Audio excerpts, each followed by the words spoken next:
Bueno, y ahora vamos a comenzar. Tenemos un gran amigo, ¿sí? No lo conocen, Ricardo, ¿sí? Que hace unos días ayer por Buenos Aires, ¿sí? Y bueno, y yo creo también conocer su historia, ¿sí? Ya le ven ustedes la remera que tiene varias y a mí no me ha dado ninguna. Pero después el talle con esta. Bien, invito a don Tito a que lo va a presentar mejor.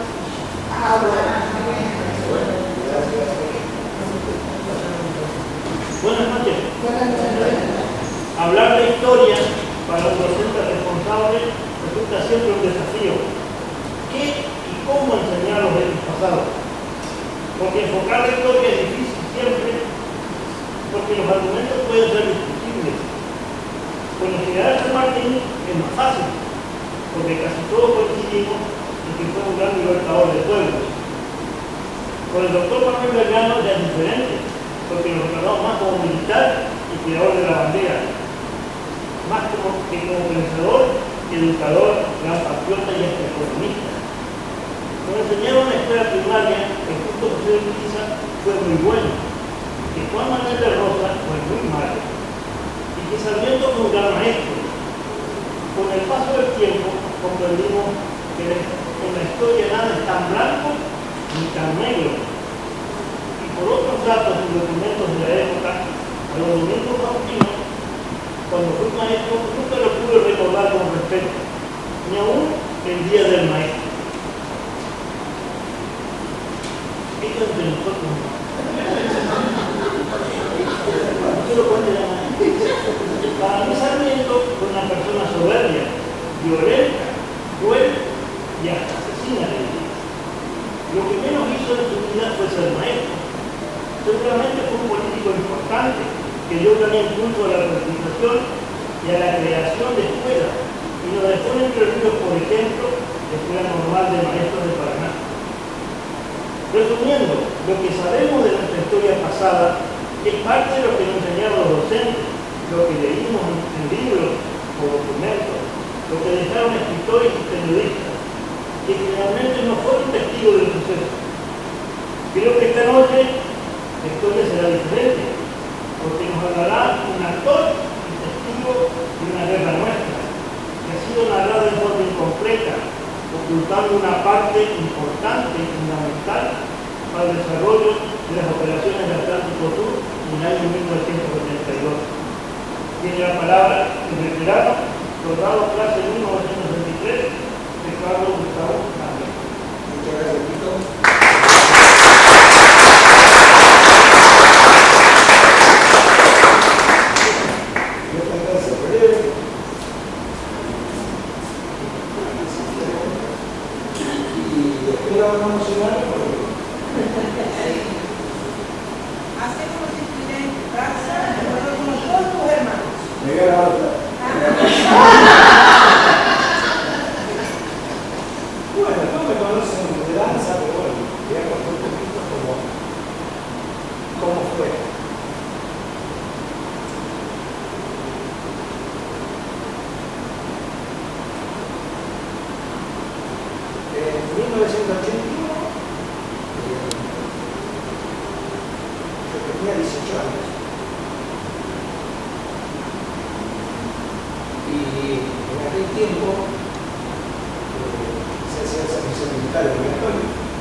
Y de Río Gallego, los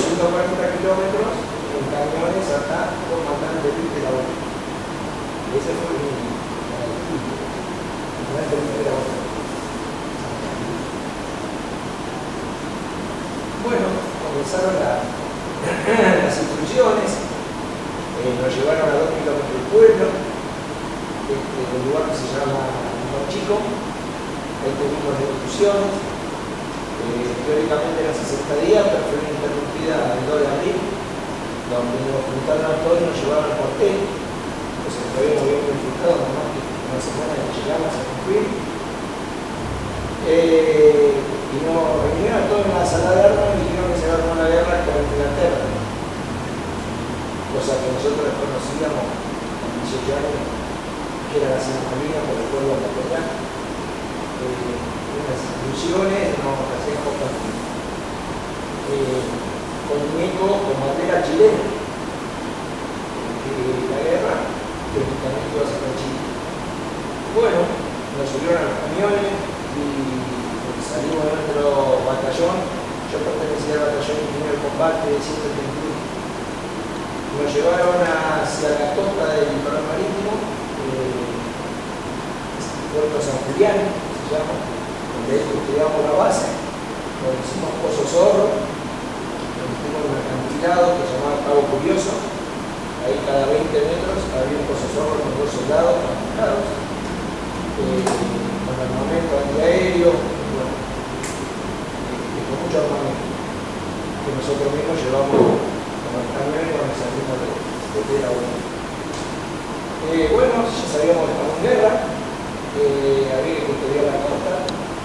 Nadie pensó remotamente que Inglaterra iba a matar la flota, y esa es la realidad. No pensábamos que iba a matar la flota, cosa que nos sucedió y la flota llegó. Desde que se recuperó las Islas Malvinas, que fue por medio de la Operación Rosario, el 2 de abril, y en esto ya no había comenzado la guerra, sino que la guerra comienza el 1 de mayo. El 1 de mayo fue el último fuego de la Fuerza de Argentina.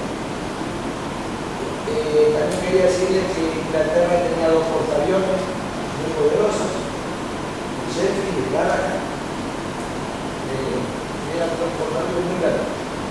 Nosotros, en cambio, se había ido a Puerto Seco, el único portaavión que teníamos el 25 de mayo, cuando estaba en condiciones de operar.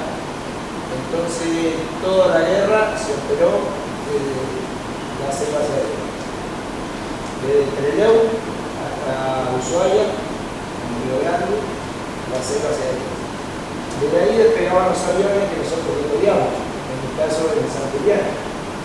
Y bueno, desde la base aérea se les pidió yo que se hizo el mayor daño a la flota original. Porque el aeropuerto Malvinas lo habían bombardeado el primer día, el 1 de mayo, y ya no contaban con la base. Entonces toda la operación era antes del cumplimiento. Por eso nosotros decimos que somos veteranos también, porque pertenecimos a la fuerza y defendimos el lugar que nos tocó. Bueno, durante la guerra, una vez de Puerto San Julián, un grupo de mi compañía Vela, que yo pertenecía, fuimos trasladados a Río Gallego. En Río Gallego estuvimos alojados en el regimiento de Infantería 25, donde estuvimos durante entre 10 y 12 días, calculo algo así, durmiendo sobre nuestro equipo liderado, que era un bolsón y una bolsa blanca que llevamos acá, nuestros cascos y nuestros hijos. Y nos decían que al día siguiente iba a pasar así. Esto fue así durante esos 10-12 días, pero mientras tanto trabajamos, cargamos los aviones Hércules que llevaban armamento. Cuando estaba antes del bloqueo, después del bloqueo ya no se podía pasar a la isla porque únicamente era por aire, se combatía solamente por el aire. Y se defendían los soldados de las islas como se podía. Bueno, fue así que Dios nos quiso. El 14 de julio fue la revolución en Islas Malvinas, y terminó la guerra. O sea que estuvimos a un paso de ser partícipe de combatir en el frente, pero no tuvimos el orgullo. No lo tuvimos. Bueno, luego de la guerra volvimos desplegando otros desarmamentos, los pertrechos, volvimos al batallón de ingeniero de combate, 181 que yo pertenecía. El 20 de junio fundamos la bandera, Gobernador Gregores, una localidad de la provincia de Santa Cruz. Y Y después luego armamos fue la única clase que armó el puente flotante sobre el río Santa Cruz, se llamaba M4T6, que consiste en armar todas balsas inflables de una orilla a la otra, y sobre esa balsa se arman como rafting, ¿se acuerdan de la ruta de ellos? Y por ahí desfilábamos justamente después de mineros porque no nos llamamos puente. Por eso también fuimos llevados a San Julián, donde había mucho archipiélago y muchas rías. Bueno, después de eso volvimos al batallón, donde digamos que ya estamos disfrutando del batallón, que podemos dormir cómodamente, más de una semana a 12 días sin bañarnos, en el Zorro, con 19 grados bajo cero.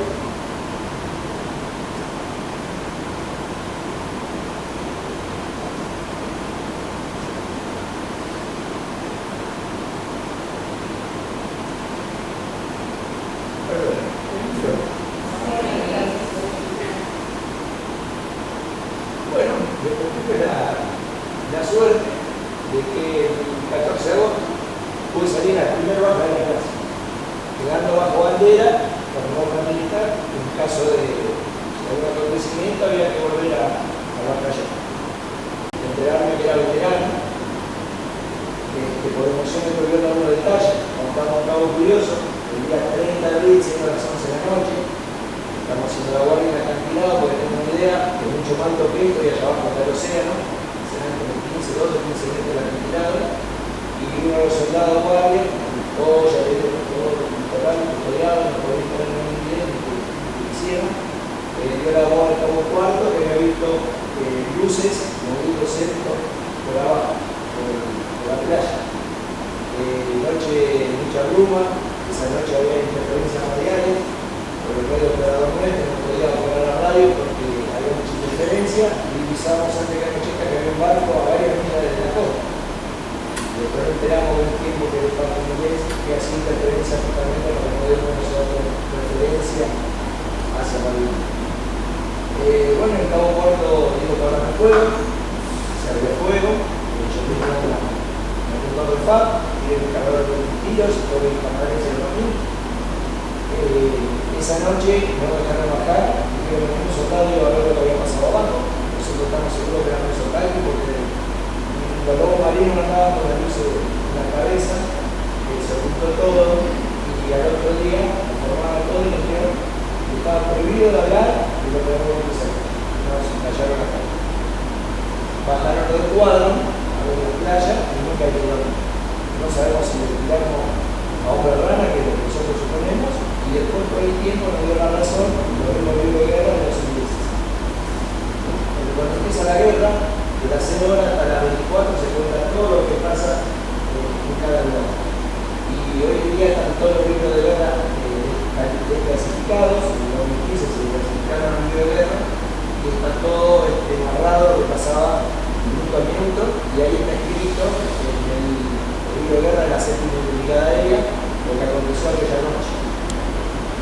Bueno, ¿por qué digo esto? Porque después que hice mi vida civil, me enteré años más tarde, cuando se llamó la Carpa Blanca a Buenos Aires, yo vivía a Buenos Aires, me hace 13 años, recién acá en el río, uno no sabe.